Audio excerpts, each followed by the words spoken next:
All right, so let's get into it, guys. We're going to talk with some travel news and some fact and fiction. Okay, let's go. All right, so first off, and I know you know this one. Yeah. The Vatican unveiled the last Vatican unveiled the last of the restored Raphael rooms after 10-year cleaning. Restoration completed on the final Raphael room in the Vatican Museum.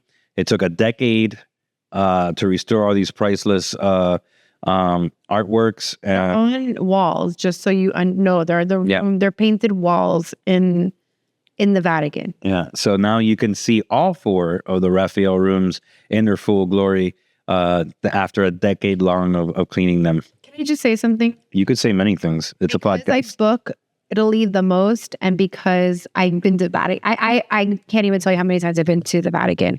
But the first time that my husband came to the Vatican, they did not bring us to the Raphael rooms. I was really upset because I know that he's familiar with their paintings and we were supposed to see it. So when we went back a couple years ago, I made sure when I was looking at the different tours, I had noticed a lot of them don't bring you to the Raphael rooms. And if you've seen this painting, well, maybe we could put a picture of it, but it's like, I think it's like the college or the philosophy, the school of philosophy, I think is what it's called. It's a very famous Raphael painting. That's one of the paintings that are on the wall that is there. And a lot of people think that it's a painting, but I want to just clarify that. Make sure that if you do a tour, that it does come with the Raphael rooms. They only bring you to like 2, but now if they have the 4th one, you should make sure that you have 100%. I just wanted to say that. No, I'm glad you said that. I'm glad you said that because let me tell you something. The experience was 20 times better when I went through the Raphael rooms because they try to do like a shortcut. So they will bring you through. The Vatican's ginormous. Obviously, you can only go to a part of it because the Pope is living there. But they kind of like skip a bunch of rooms because they rather get as many people in and out. So just make sure you have the Raphael rooms as part of your tour. Yeah, 100%.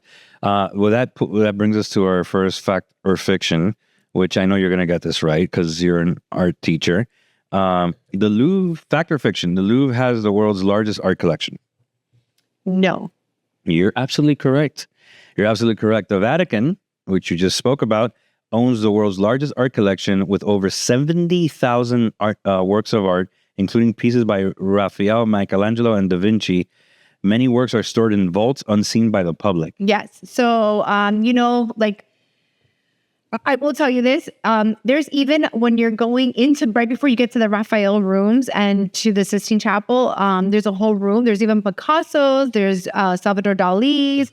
There's all artwork. There are treasure troves in the vaults of the Vatican that people haven't seen. That's why, like the Da Vinci Code, like everyone says, is make believe. A lot of it is based on fact. So if you read, like if you ever read the Da Vinci Code, if you read the book on the inside, it says this book is based on true information, but the story is made up. But all of the things that you're seeing is true. It's very, very true. But it kind of bothers me that, I mean, look, if you're an artist, right, back in those days, and you're like, I want my art. Oh, so what's the purpose of creating art? Yeah, but they didn't. So these people weren't creating art to be famous. You have to understand there was no. But you're not understanding what I'm saying. You create art to be seen, not you individually. Your artwork, your message. Are you talking about like Da Vinci and Michelangelo? No, I'm talking about like regardless who it is. I just don't like the fact that they have a lot of artworks in a vault when art is made to be seen. That's my point. It's like a film. It's like, imagine if I make a film, which by the way, they have done this now. They made a film called, I think, 2125 or something like that. And they're not going to distribute that film until the year 2125, so 100 years when we're dead. Okay, got it. Yeah. So, but that's stupid to me because it's like, you make art. It's like a time capsule. Yeah. Okay, I will say this. A lot of the art that they don't have out in public is very old. It takes money to restore it. A lot of times they do not know who did the paintings. So, to put it out there and all of that, it's going to cost a lot of money. So I which they have. Yes, and then also, a lot of the art that was made, and we're talking about, we're talking about the 1400s, 1500s, 1600s. A lot of those art was commissioned for the Vatican and other churches, and maybe some of the art was not depicted the way that they would like to it. And so the Vatican has a very secretive way of. So like Bill Clinton in a dress type. Yeah, it may be a pope in a dress. I have no idea. But so that could be a lot of the reasons why they do not share their artwork, and they have that vault. I just have to put that out. That I know, but a rule that if you painted the color blue, you went to jail. So only you were allowed to paint the blue if the church gave you the color. But we're in 2025, and honestly, I just feel like you don't hold art back. You let people see it and let them judge for themselves. Like that's what I find it like mysterious. I like it. I just think it's full of shit, to be honest. Sorry. All right. Right. Let's go to the second news, babe. You want me to ask you? I mean, yeah, because I did the first one. Yeah, okay. News 2. So this is true. China expands visa-free entry to 70 countries to boost tourism and economy. Yeah. And it covers nations like Europe, Asia, and Latin America. And it's designed to revive inbound tourism and promote economic recovery. Follows global trends toward easing travel restrictions. So that's kind of cool. I love that they did that. Yeah, I like that too. I think China is, even though it's under a communist regime, I still think it's an interesting country to I spent a month there with school. I did study abroad there. I mean, I will say this. From all the communist countries in the world, they are the ones that have sustained some sort of livable life, right? Like China's not destroyed. Beautiful, beautiful country. There's some things very stunning about it. There's a whole west side of China that I talk about. Xi'an and Guilin, to me, was just, it was like a fairy tale. It was stunning. So. Yeah. But yeah, I'm happy they're doing it. I think more people should see more places. So I'm always open to that. You want to give us the fact or fiction that was inspired by that? The fact or fiction inspired about that. She's still trying to get used to the format, folks. That news story is North Korea restricts tourist interaction severely. So they are restricting their tourists. They don't want people coming in. Is that fact or fiction? That's fact. It's North Korea.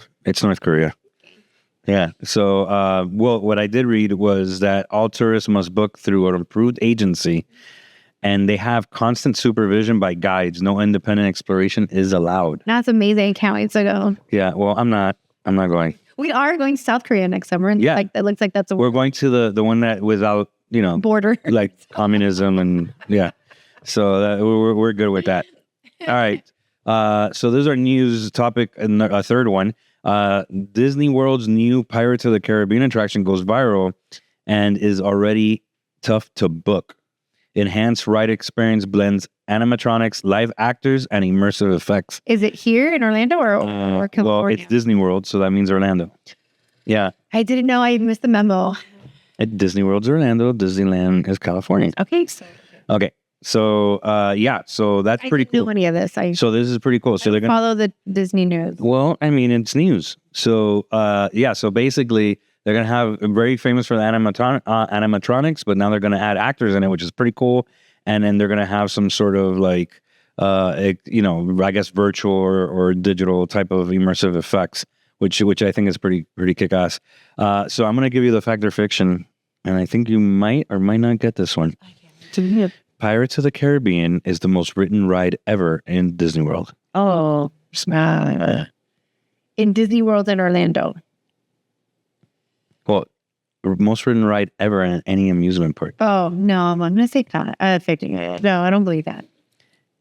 You're right. It's fiction. Okay, so what is the right?